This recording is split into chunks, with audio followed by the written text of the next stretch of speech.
I don't think there's an if and or about it. This is Alabama's new lethal weapon, and it almost feels like it's unfair for Nick Saban to pick up this guy halfway through the season.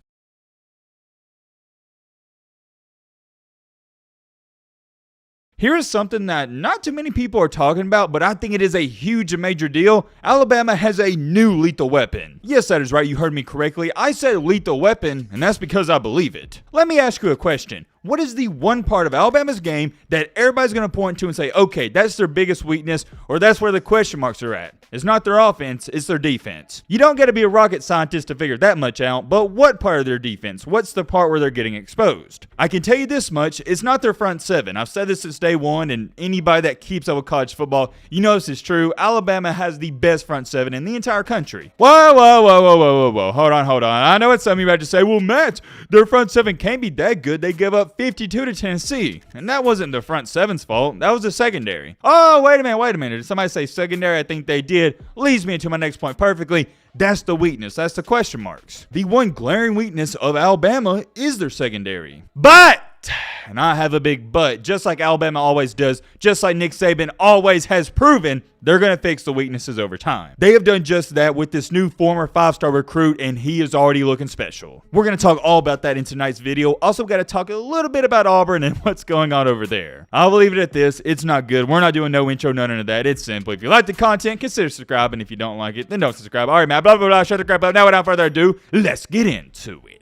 First things first, we're going to talk about Auburn real shortly for only about a minute or two. Just like their fellow foes in the SEC West, it's not looking too good on the plains. And matter of fact, that sugarcoating it's looking really bad, and it's getting worse as the days go on. The newest of new updates is that Auburn signed 23 blue chip recruits in between 20 and 2021 in those classes, and only 8 are left on the roster.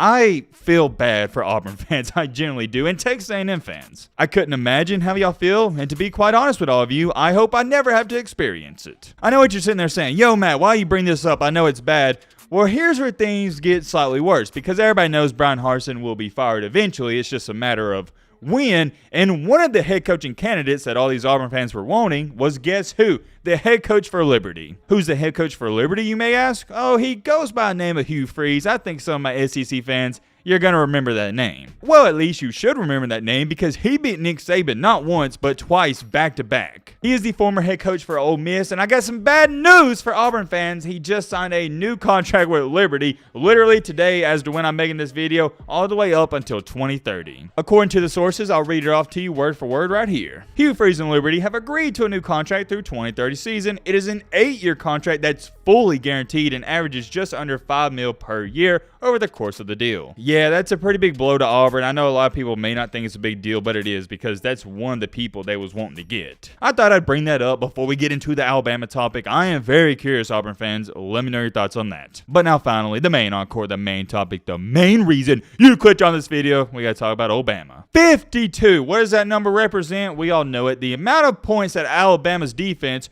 to be more specific, the amount of points that Alabama's secondary gave up to good old Rocky Top. You can make a case and argument and say, well, Matt, the front seven, they didn't really stop the run, and I agree with that. But at the end of the day, the reason Tennessee scored 52 is because the secondary played like dog crap, one of the worst I've ever seen them play, if not the worst. If you're not an Alabama fan, I wouldn't necessarily expect you to know who this guy is just based off of the name, but they have a player, and by they I'm talking about Alabama, that goes by the name of Kool-Aid McKinstry. If you're a Bama fan, you're going to know who he is. If not, you may not know. And the reason I say you may not know him is because you rarely see him on your TV screen, and you didn't see him in the Tennessee game. You know why you don't see him so much, and you didn't see him in that Tennessee game? Because none of these teams throw his way. Kool-Aid McKinstry is a young kid, yet he's already a shutdown corner. He is starting to turn into that one guy that Nick Saban has on defense where you do not throw his way, and that is what Nick Saban has always had throughout his career. The problem is with Saban is he normally has 2 or 3 of those guys, where this year he only really has 1. Now, don't get me wrong, DeMarco Hellum's the guy who got burnt against Tennessee a lot. He's a good safety,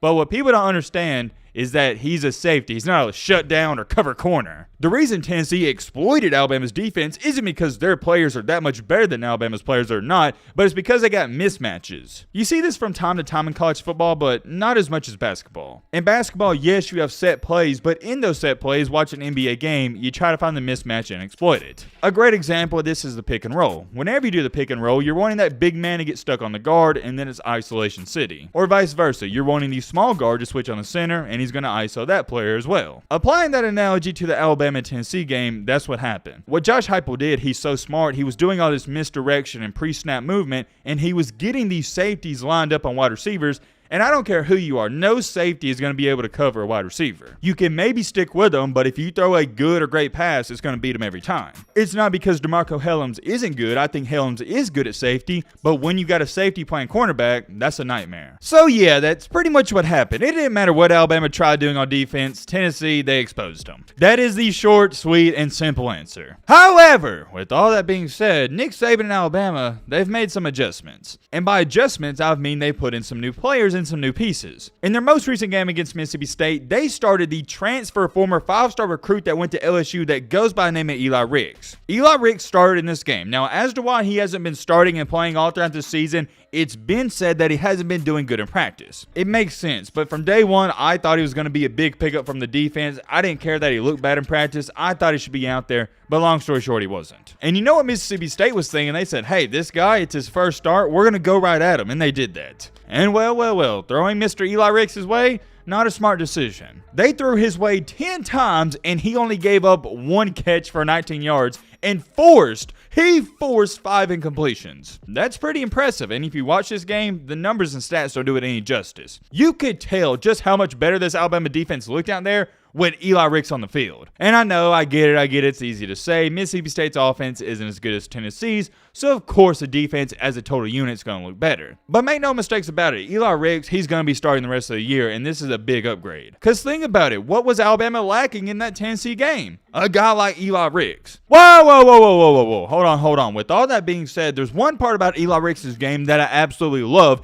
and I feel like it could potentially take Alabama to another level. And that is the fact that he has that dog-like mentality. That is the one part about this Alabama team I'm going to criticize. They don't have that killer mindset and mentality they used to have. Maybe Kirby Smart took that attitude with him when he went to Georgia. I don't know, but no player this year has showed that aggression. Don't get me wrong, Will Anderson's the best defensive player in the country, and Bryce Young's the best offensive player in the country, but you don't really see him get aggressive on the field and show that much emotion. You don't see him walking out there with that huge ego, that swagger, that moxie that Alabama teams normally have. To go on top of that, heading into the Tennessee game, Will Anderson said the team was anxious. When, if ever, has a Nick Saban-led team been anxious before a game, which essentially means you're nervous? They was so scared at Neyland Stadium, they weren't even chanting before the game. They walked out there like they're about to crap their pants. But now, with Eli Ricks in there, he's not one of these Alabama players who's going to make a play and be quiet. No, if he breaks up a pass or hits you hard, he's going to let you know about it, and I like it. And hey, I'm going to tell you right now, if Eli Ricks in this LSU game coming up, which is a big game for him because that's where he most recently was,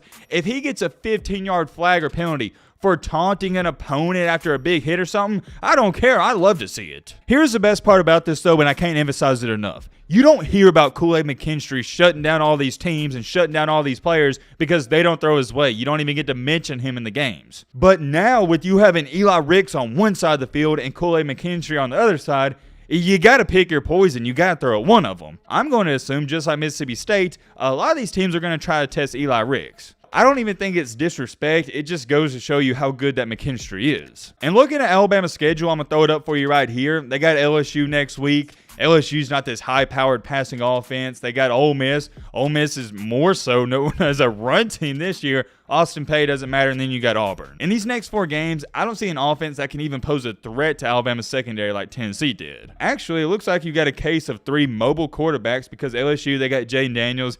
He's going to run the ball a lot. Ole Miss, Jackson Dart, he wants to run a lot. And Auburn's got Robbie Ashford. He's going to run a lot. I expect Alabama's secondary to improve a lot from this point on. And that is very, and I mean very scary for teams moving forward, because you will not run on Bama. Yes, you may break off a 10, 15-yarder here and there, but if you think you're going to consistently run the ball on Bama and pick up first downs, you're out of your mind. You got to do a little bit of both, just like Tennessee. And here's the biggest misconception. Everybody thinks, oh, Tennessee just threw the ball every play. No, they didn't. They ran the ball a lot. You got to keep this Bama defense honest. Tennessee getting those 3, 4, and 5-yard runs, those were bigger than what most people think. But I'll tell you what you can't do under any circumstance. You cannot do this. I don't care. You can't do what Mississippi State did. Throw the ball 60 times. You're not going to be able to do that, because you know what Bama's going to do? They're going to pin their earbacks and just expect you to pass. You got to keep it off balance. Who knows? Maybe Eli Ricks goes out there against LSU and wets the bed.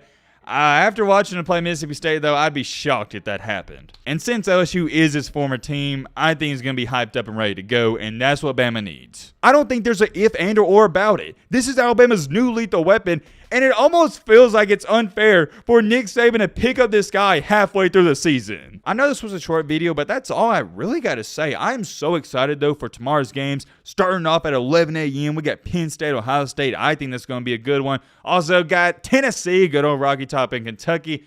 It's just going to be a jam-packed day. Hey, when is any Saturday a bad Saturday of college football? That's not even a real thing. I'm very curious. Let me know your thoughts down below. But, Road to 1 million!